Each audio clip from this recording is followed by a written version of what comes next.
MPLS. MPLS is a packet forwarding technology used on network routers and switches, basically to allow the virtualization of routing and forwarding tables. MPLS uses the concept of label switching to forward traffic based on labels as opposed to network addresses, as is used in traditional networking. There are many different features that exist within the MPLS umbrella, but the primary technology we'll be looking at is layer 3 VPNs. In the lab, we'll also be doing some layer 2 VPNs and some 6 VPE, which is just IPv6 over an IPv4 MPLS backbone. So MPLS overcomes many of the limitations of traditional networking by allowing shared hardware to be used by multiple independent clients. It's basically just a way that clients can go to a common MPLS provider like AT&T or Verizon and get service, and AT&T Verizon can spin up services very quickly because they don't need to go ahead and run a lot of new circuits and a whole lot more configuration. A lot of that work is already there, and we'll explain that as we go through this video and the videos following this. So MPLS really was the next evolution of networking after the traditional hub and spoke topology. That was very common, had a lot of problems, and we'll explore those. But however, now SDN's coming about, and that seems to be the next technology that may take network virtualization to a whole new level. So we'll see how that plays out and how that may play into the WAN. Now, keep in mind, MPLS typically is for the WAN. That's basically to provide connectivity between sites. So for example, a customer like Sony or somebody else may need connectivity between, say, LA and New York and Montreal, Texas, and any other number of places. The MPLS backbone provides that connectivity for them. So let's go ahead and look at some of that now and see how it worked with traditional networking. So in the traditional networking, like you can see here, the networking model was created physically separate networks for each customer. So a customer would come to a service provider and basically request a circuit, and then the customer was responsible to provide its own routers and WAN interfaces and so forth for all of that. And then each site was connected with a point-to-point circuit that was from the provider, and that was very expensive. So here you can see, like Sony, if they needed one, they'd have, say, a site in LA, they'd have a router.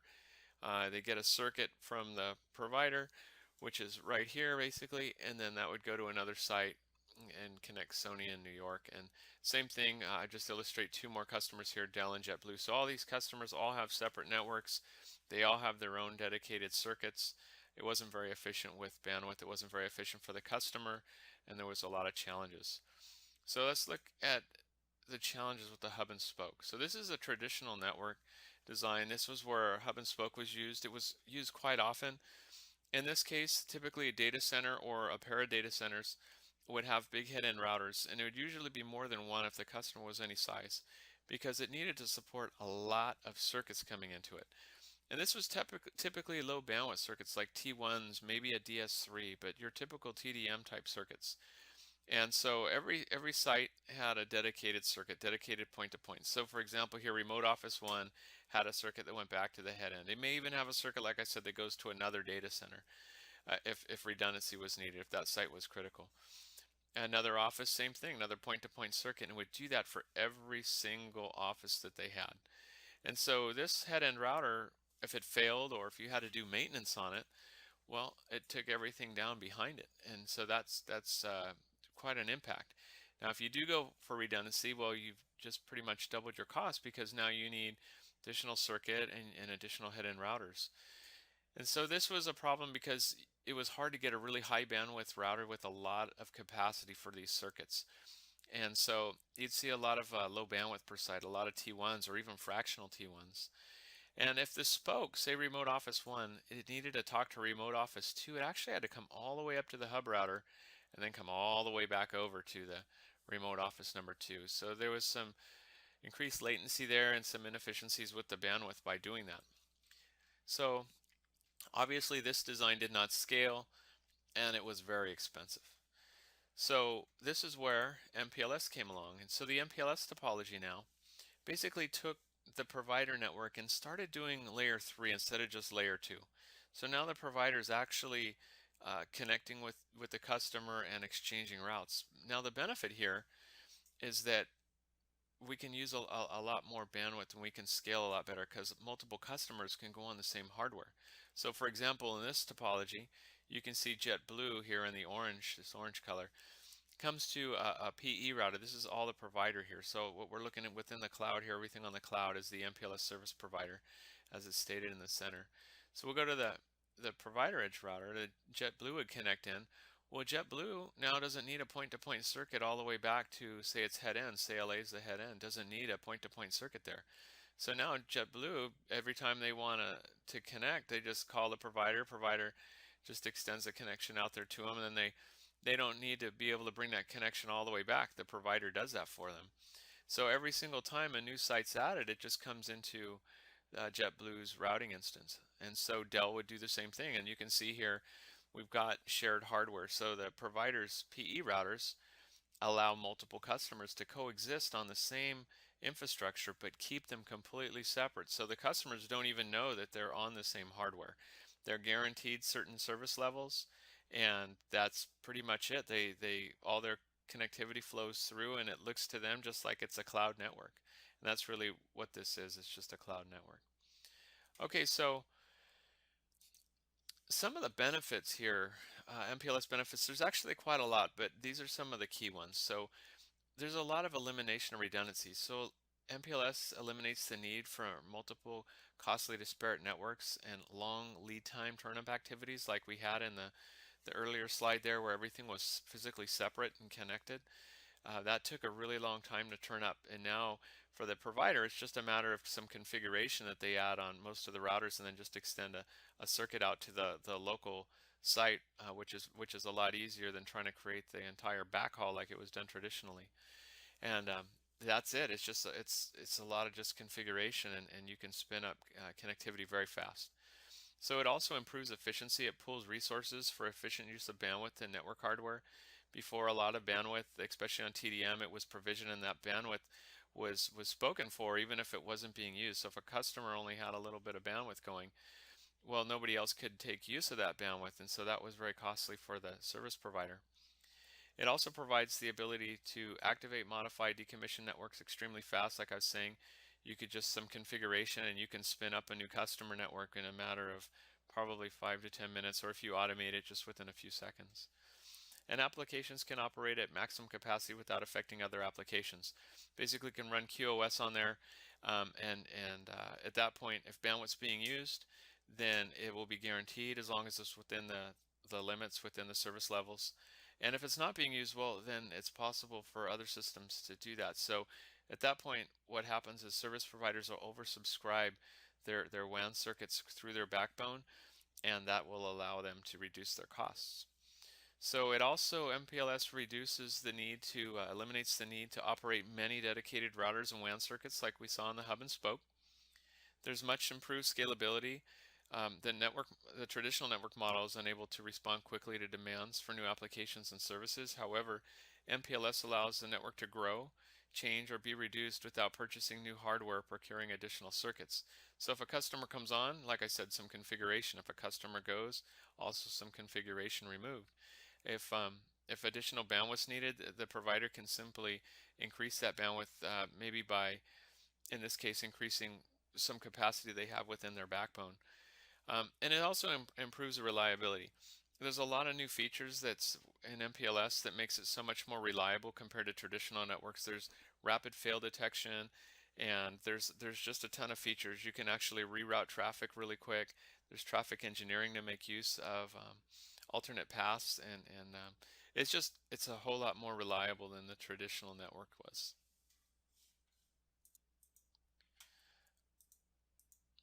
Okay, so this is basically just again looking at the MPLS topology. Just goes into a little bit of what we're going to talk about here shortly about a VRF. So every customer, like here Dell, it goes into a VRF on the PE, and a VRF, which we'll discuss in just a second, is basically a virtual routing and forwarding instance. It's just a mini router or a logical virtual router on this router where Dell can participate in. So this router would have a routing instance for Dell, which could be the VRFA, have one for JetBlue, which could be our VRFC, and then it would have a global one, and that's for the backbone.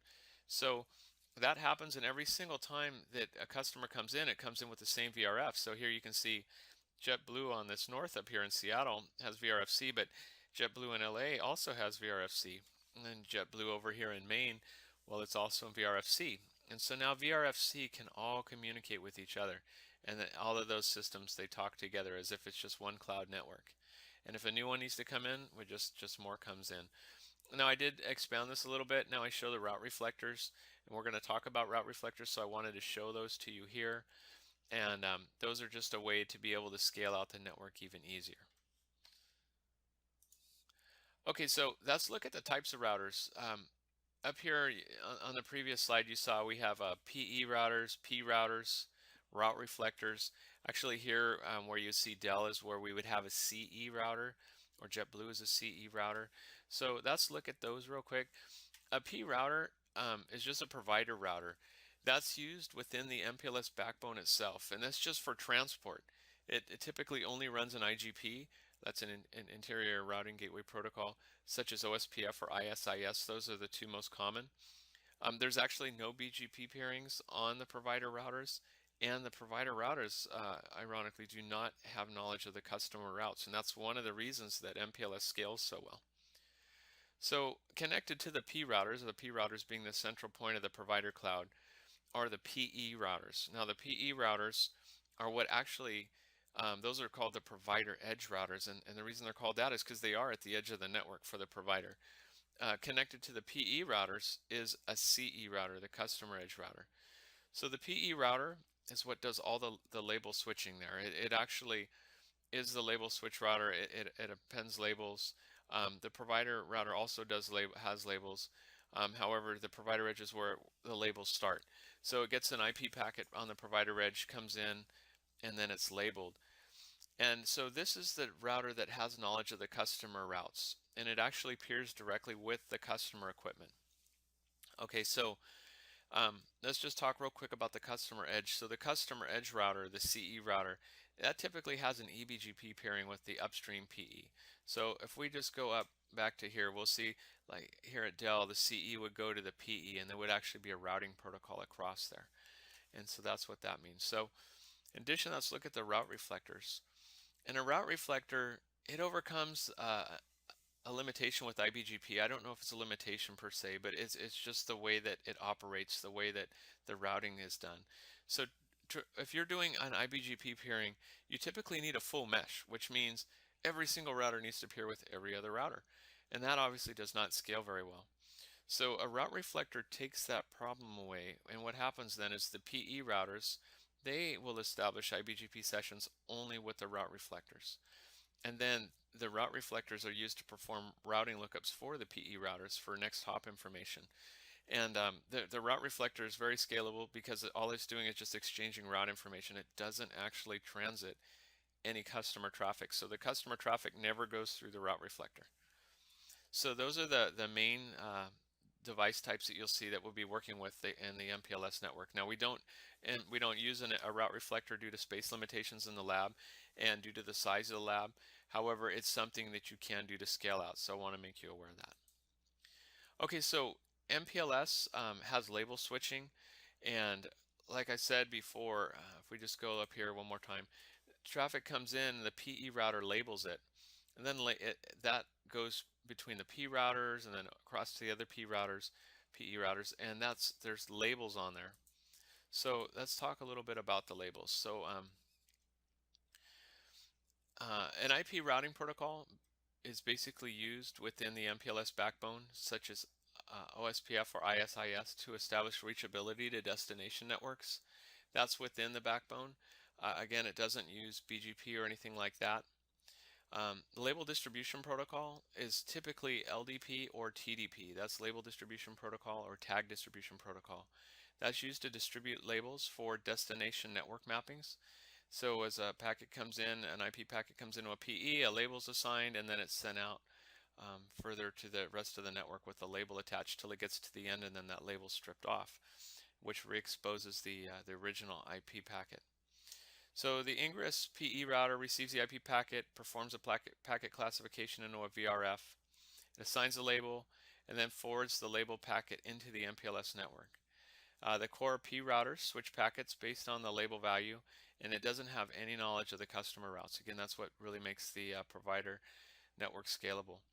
And then the egress PE removes the label before forwarding the IP packet outside the MPLS network back to the destination CE router.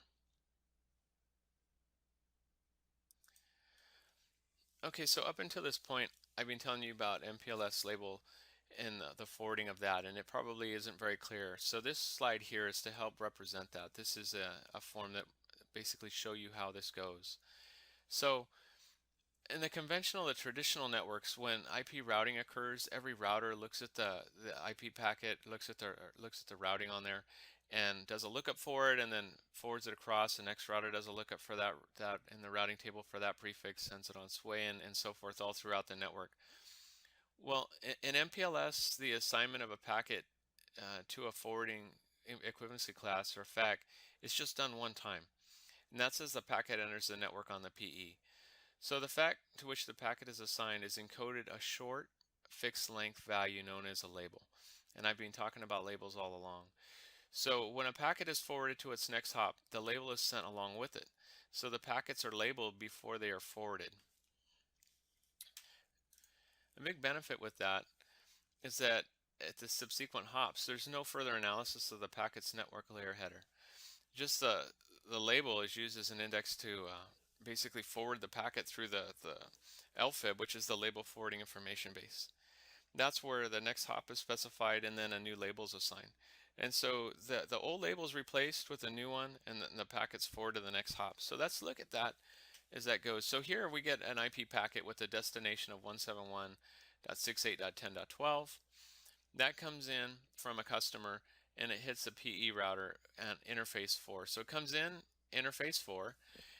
There's no label on it when it comes in. It's just a standard IP packet, and this is its prefix.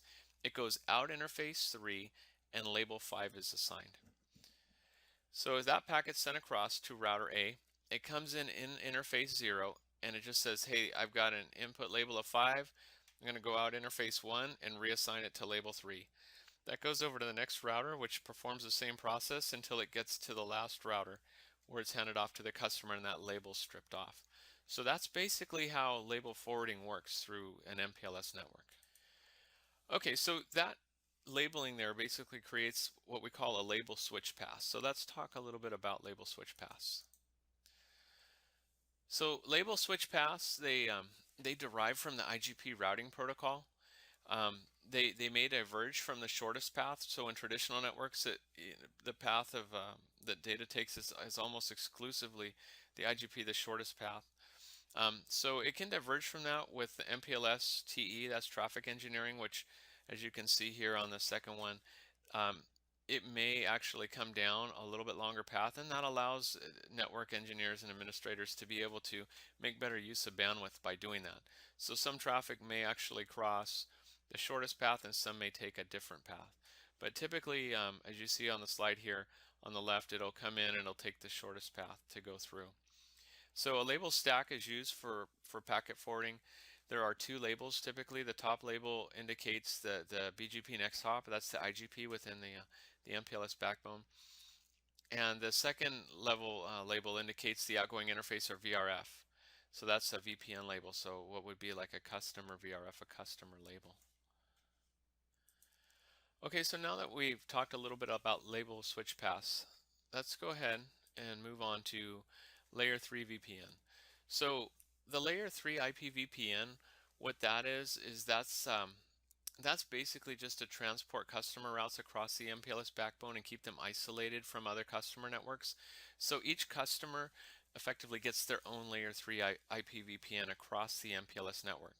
So when we looked originally, we had Dell, and we had Sony, and we had JetBlue. Each one of those customers have their own layer 3 IP VPN.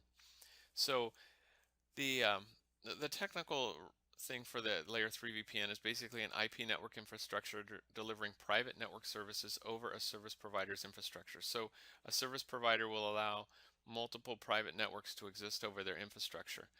And this is defined by a VRF, and it uses the layer 3 MPLS backbone to transport it.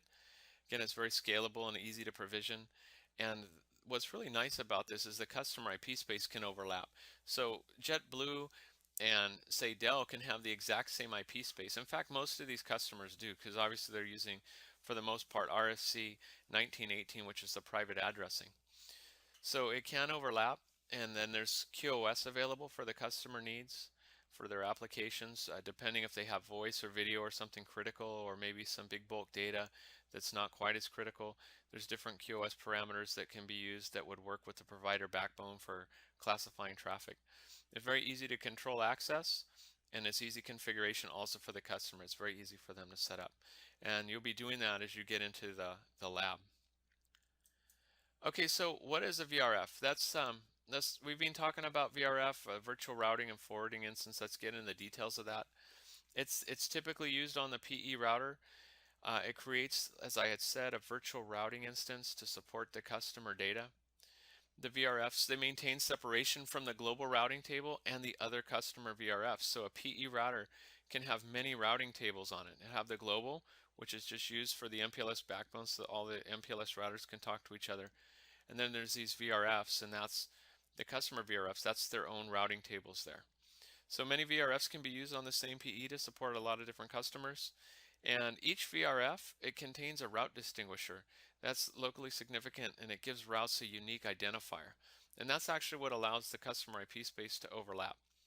So route targets are used to import and export customer routes across PE devices on the MPLS backbone, and it's what allows the customers multiple sites to communicate with each other. So up here I just put a little snippet of configuration. You'll see here we define a VRF just with the VRF definition command, and here it's called customer 1. And RD is the route distinguisher that we talked about. You give it a value, a unique value there. The route target, you can import it and export it, and this is a BGP extended community value. And this is you just need a unique one per customer. If you use the same one, then it will actually pull those same routes in. So we'll get into more detail on that shortly.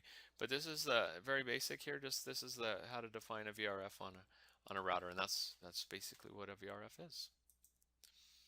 Okay, so again, we look at the VRFs. You'll see as a VRF-A, here is a sign, just like we looked at in the previous slide there. VRF-A, VRF-A, VRF-A, they all exist, same route targets, and they can have unique route distinguishers. That's not important, but what is important are the route targets, the import and the export. Because a VRF-A exports routes, like we saw, let's go back one slide, with a route target of 100:24, and it exports them with 100:24. Well, that needs to match, because if the other site does not import the same or export the same, those routes will not be learned. So it's very important that the route targets, that's the key to being able to make sure that the customer traffic stays within its own routing instance. And so each customer would have their own. So maybe 100:24 is for VRF-A. It could be for Dell. And then Sony could be maybe 100:23 or 20:23 or 20:0. There's a lot of different values that can be assigned, and then obviously JetBlue would have its own unique one. So that's how the VRFs work there. This is what keeps all the traffic separate. All of the PE router has a virtual routing table for each customer to keep all the customers' traffic separate, but allow that traffic to be passed over the backbone so that they can communicate across different sites. Okay, so let's look at the MPLS VPN model. So here we are back again with a similar diagram that we've been looking at. Now you can see here that the customer, like here Dell and Sony, the customer will typically peer eBGP over to the PE router. Then the PE routers will actually peer iBGP with the route reflectors. Within the actual provider network itself here is an IGP, which could be ISIS or OSPF. So the P routers, what we're looking at here, the central core P routers, they're just within the core of the cloud, and that's just used to transport the different routes, all the labeled routes across. Again, they do not have knowledge of the customer routes. The PE routers use MPLS within the core, so within the inside of the network here. And then plain IP with the CE router, so like we show here, just eBGP, standard eBGP. There's no multi-protocol iBGP VPN v4 being used there. It's just a straight IPv4 eBGP session. And then the PE and the P routers here, these all share a common IGP, like ISIS or OSPF. And the lab will be using OSPF, and a lot of companies actually use OSPF. But you do see ISIS out there in the industry sometimes. Okay, so we said that the PE routers, here are all the PEs, that they could be fully meshed to exchange routing information, and that's one way to do it. But a more scalable way, especially in a big network, is with route reflectors, and those actually reduce the need for full mesh of IBGP pairings.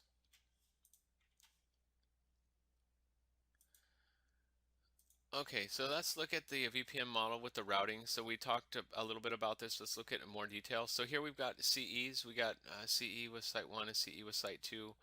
And you can see here's the PE router. Okay, so the PE and CE routers, they exchange routing information through routing protocol. And there, a lot of them are available. You can just negotiate that with the different providers. So eBGP, OSPF, RIP-v2, EIGRP, or even static routing. However, the most common is eBGP. It's just a really good protocol for that type of environment, for that type of demarcation, if you will. And this is actually where the demarcation point is between the provider and the customer, between the PE and the CE, and then just the routing protocol there is where they connect together. So that's typically the demarcation point. And CE routers, they just run standard IP routing software. There's no MPLS functionality needed on those, so all of that overhead is not required for the customer network. Okay, so now we've seen the routing. Let's look at the routing tables a little bit. So the PE, it maintains separate routing tables, separate ones. So there's a global routing table, and that's basically off to the right-hand side here where the PE would talk with the other P routers. And on that, the routes of IPv4 the PE receives, they go through the backbone IGP and are installed in the... Okay, so the global routing table is just basically for, like I said, I'm sorry, the MPLS backbone. And that's how the PE goes and communicates across the backbone. So the PE and the P routers and the route reflectors, that's how they all talk together. So that's a part of the global table. That's not part of like a unique VRF. You don't have to define a VRF for that. Just when you power up the box, it has a global routing table, and that's what gets used.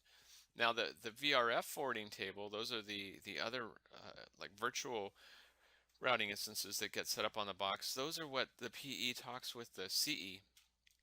So each customer that comes in gets its own VRF, its own routing instance.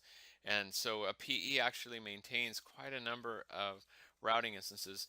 It can contain a really high number, and it's basically, you typically run out of ports on a router before you run out of the available routing instances. Okay, so on these routing tables, we talked about the route targets before. And each VRF, like we saw, has an import and export route policy configured. And that's where the eBGP extended community is used. And that's how the route target, that's basically how routes come in and out. So the PE receives an update for VPN IPv4 routes, and if the route target is equal to any of the import values that's on there, then it accepts the routing update. And if it doesn't, then it just silently discards that update. So as I mentioned earlier, it's really important that the route targets match. If the route targets don't match, the traffic won't come in. Okay, so let's look at MPLS VPN forwarding. So the PE and P routers, they do have BGP next hop reachability through the backbone IGP, and what that just simply means is that there's an IGP, typically a loopback, and also the transport networks that are in there. And whenever these routers need to communicate, they just do that through the backbone IGP, like OSPF. And then labels are distributed through LDP hop by hop, as we looked at, and then they also have corresponding BGP next hops there. So a label stack is used for packet forwarding. The top label indicates BGP next hop. It's the IGP label. And then there's another label that's used underneath it, and that's for the VRF, the customer VRF, and the VPN label. So it knows once that top label's stripped, once basically that packet comes in, from the CE to the PE, it assigns the VPN label. Well, then as that router then sends the traffic out across the network, the PE trying to get to the destination PE, it goes ahead and there's a top label, which is the BGP next hop. So once that gets stripped off, then the VPN label's available below it, and then that's then removed, and then the client gets just a standard IP packet, and that's how it then receives it on the other side. Okay, so labels are learned through the TDP and LDP protocol, and then they're assigned to the IGP routes. And then labels are also learned through MPBGP, Multiprotocol BGP, and assigned to the VPN routes. So remember, there are two routes, two labels there. And then the MPLS nodes forward packets based on the top label as it goes through the network. And again, the P routers, they don't have any BGP or VPN knowledge. So there's no VPN or customer routing information involved at that level. Okay, so let's look at the configuration real quick. This would be a configuration you could commonly see on a provider router, on a provider edge router. So you'll see here the VRF definition red. It's got an RD and a route target. It says both. That's import and export, and it's when they're the same, you can just use both. And that's how you create the VRF. Then that VRF gets assigned to an interface, and this interface is the one that extends to the customer. So you can see VRF forwarding red assigns the VRF that we made here, and that's how this address here, 10.1.62.0/24, that's how that network now gets associated with that virtual routing and forwarding instance. Okay, so BGP setup. This is BGP, router BGP with an autonomous system 100. By default, it doesn't do an IPv4 unicast. This is used for the VPN, the MPLS forwarding that goes over the MPLS backbone. So this is so that the PE routers can communicate with each other. Again, in here you may actually find that it's just peering over to a route reflector as opposed to other routers, but that's the MPLS peering right there. And then there's also the PE to CE routing, right? So the VPN v4 is PE to PE routing, and then the IPv4 down here for the VRF, that is for the PE to CE routing. So here's where it peers with the customer network. 10.1.62.2 would be the customer network, and they would have a remote AS of 24. So you see that's eBGP peering because we're in AS 100, they're AS 24, and then it's got some other commands there. So that's for the routing configuration. Okay, so for next steps, maybe some of this seems a little bit strange to you right now, but as we go through it in the MPLS lab and we go through the other videos, we're going to go through step by step, and we're going to understand what every single command's doing, why it's being used, and we'll work through it together. And then all this will make a whole lot more sense. This is really just to give you an introduction, just try to explain to you a little bit about MPLS and see how it works. So for the next steps, go ahead and watch the MPLS lab videos, the other ones. There's a whole series of them. They correspond to the MPLS lab workbook. The lab workbook goes through all the steps that you'll use when you actually go into the real lab and do hands-on learning and from factory default routers. So they come with factory default settings, and then you'll actually go through and apply the different tasks from the MPLS lab workbook, and you'll learn how to perform those tasks by watching the videos. So go ahead and do that, and I'll talk to you in the next video.